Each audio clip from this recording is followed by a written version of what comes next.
My father always had this one problem of talking to himself, but at least it wasn't in public, I guess, as he always made sure he would talk to himself in his special room in our house.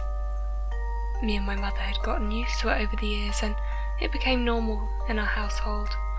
We both never really questioned why he talked to himself so much, but he didn't have many friends, and since he enjoyed his own company so much, we just let it be. He did, now and then, due to mental circumstances, have to show himself, like at people's weddings or funerals. My father was just a normal man, other than his strange habit of talking to himself, and he would go to work and then come back and do what he felt like doing. I've heard many strange conversations my father has had with himself in his special room, and at times they were quite interesting, and they did make me think.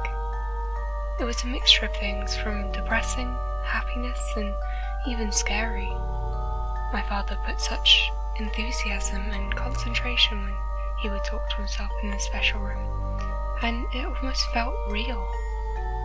He could only talk to himself in his special room, as my mother said so, and basically the special room was the spare bedroom in our house. And as you can guess, we didn't have many guests over. My father used to have some random conversations with himself, which I had no idea how he got to a certain subject, but at times it was quite embarrassing. He couldn't help it, I guess. It was some sort of a release for him from everyday stress.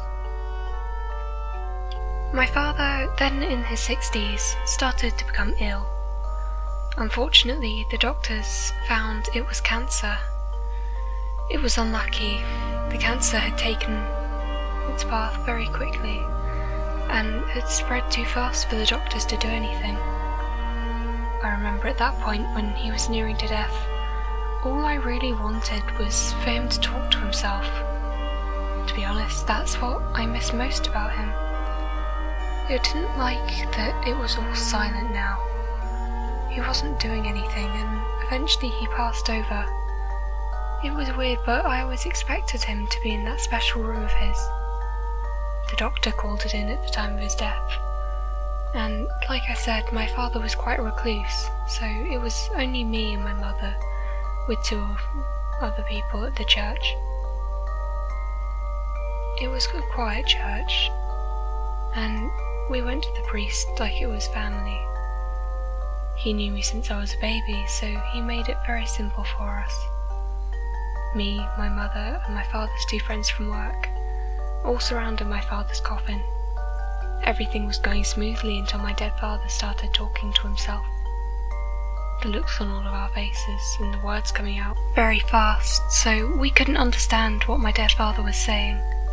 It was like he was speaking but had food in his mouth.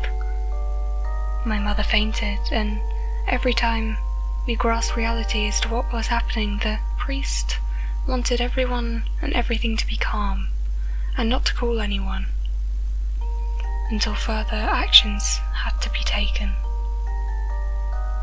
My dead father was somehow talking to himself like he did when he was alive. My mother decided to have the coffin buried, wanting no one to know about this. I remember my father's coffin, as it was being laid down, the noise of him talking to himself could still be heard. In my house, it just felt weird, without the presence of my father being in the room, where he used to talk to himself with so much enthusiasm and concentration that I didn't feel alone. There are stories of monks who meditate and disturb the particles around them, and in my house, especially in that room, things would move and noises would be heard. Two of my father's work colleagues checked out the room where my father used to talk to himself. Both of them came alone and at separate occasions. The first man collapsed to the floor and suffered a concussion. He even had bruises to show for it. It was scary and so unreal, but it happened. The second man swore he saw my father come back, but it was like my father replying to himself. My guess as to what happened are many things.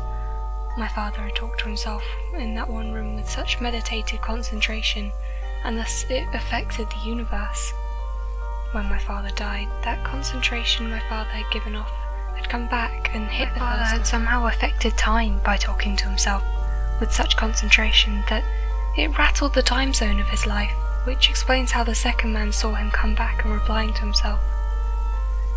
It's like my father was never really talking to himself, but with the universe, and the universe is now replying back.